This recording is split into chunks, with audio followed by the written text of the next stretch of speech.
Hey toy fans, I'm D21 Beast and welcome back to my figure review series here on my YouTube channel. And today we're taking a look at a special figure here. We do have the 2012 Marvel Legends Arnim Zola Wave Drax figure, or Drax the Destroyer as he's more commonly known. And Drax is of course about to appear in Guardians of the Galaxy this Friday. Now in that movie he's going to be played by Dave Bautista, and while this Drax figure doesn't match the movie look of the figure, he is the current comic book look of the figure. Kind of a shirtless figure with some blue pants there. Now Drax, when he first appeared, was much more ripped in the comics, and he had a cape and a cowl, and he was very much more 1970s or 1960s looking here.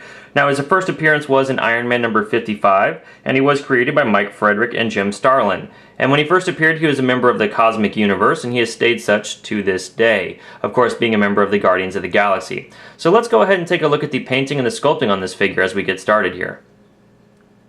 Taking a look at Drax here, you're going to notice that he is molded out of a green plastic, which also serves as his natural skin color here. He does have some red paint there under the eyes, and he's actually got some silver paint in the eyes there, which is really nice. He's got some dry brushing here on his forehead and on his cheeks and everything to kind of give some tone and definition to his skin. And all of that paint work continues as we go down the figure here. You see you've got red paint on the shoulders and on the arms, more of that dry brushing or wash there on his body. And as we go down to the waist here, he does have a belt here that's black with a silver buckle. And on his arm there, he does have some blue straps around the forearm that hold a knife there that's been painted silver and black. On the other arm here, he doesn't have anything there.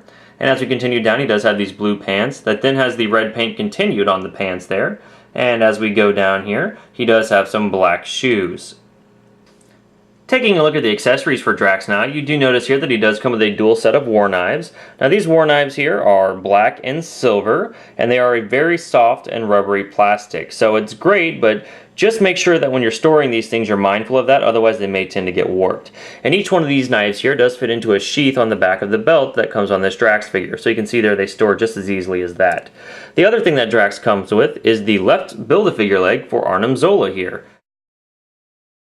Drax here has a great range of motion, so let's go ahead and take a look at that now. He does have a head here that'll bend down that far and look up that far, which is fantastic. He's got a 360-degree rotation there on the head.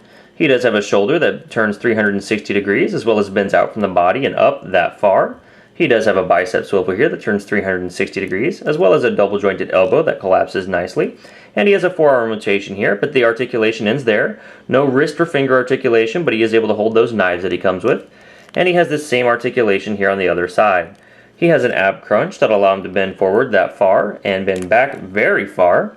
He does have a 360-degree waist swivel here that is not hindered by his belt, which is great. He's got a ball jointed hip that allows his leg to go forward that far and bend back here about that far. And he has a double jointed knee here that collapses nicely there. And he has an ankle rotation here that goes back and forth about that far. This foot only bends up, not really that far at all, and it doesn't really bend down at all. It's kind of hindered by the pant sculpt there.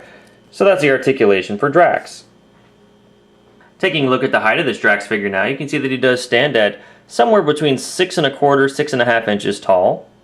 And here's Drax once again standing next to the Build-A-Figure Arnim Zola from the wave that he comes from. And here we have Drax standing next to the Marvel Legends Infinite Series Wolverine. Alright toy fans, so that's my review of the 2012 Marvel Legends Arnim Zola Wave Drax figure, and I really do like this figure. I don't know a lot about Drax, so I'm really looking forward to watching him in the movie this Friday, but I do think this is a great figure and definitely one you guys want to add to your collection. He's got some great paint applications, some great articulation, and he is really just fun to pose to those knives and all the different positions you can get him in. So definitely pick this figure up. He did come out a couple years ago, and he's not really that popular on the secondary market, so you can probably get him for a good price. Thank you for watching my video, guys. Please feel free to rate, share, and subscribe. Also, be sure to hit me up on Twitter at D21Beast. I'd love to talk to you guys. Thanks for watching, and we'll see you next time.